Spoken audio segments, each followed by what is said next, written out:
বিসমিল্লাহির রহমানির রহিম। বাংলাদেশ গণ অধিকার পরিষদের চতুর্থ বার্ষিকী প্রতিষ্ঠা বার্ষিক উদযাপন অনুষ্ঠানের আজকে আমাদের এই দলের 18 সাল থেকে কোটা সংস্কার শুরু হয়েছিল। সেখান থেকে আমাদের দল বাংলাদেশের একটা ক্রান্তিকাল দল হিসাবে তৈরি হয়েছে, বেগম এবং শক্তিশালী। আজকে আমাদের সেই দল নিবন্ধন হয়েছে, ট্র্যাক প্রতীক হয়েছে।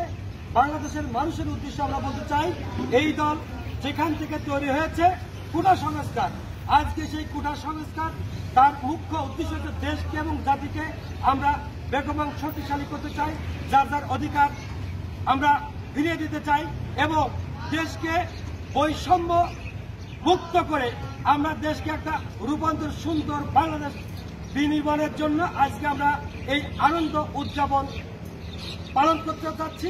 দেশবাসী সমৃদ্ধ হোক, আজকে আমাদের এই প্রতিষ্ঠা বার্ষিক সফল হোক, সার্থক হোক। দেশবাসীকে আবারও ধন্যবাদ জানিয়ে আজকে আমাদের কেক শুভ উদ্বোধন করছি। জনতার অধিকার আমাদের অঙ্গীকার, দেশ হবে জনতার।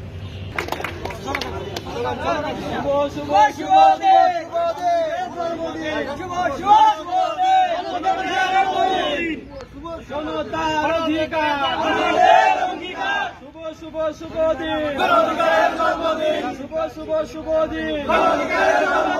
জনতার অধিকার, জনতার অধিকার।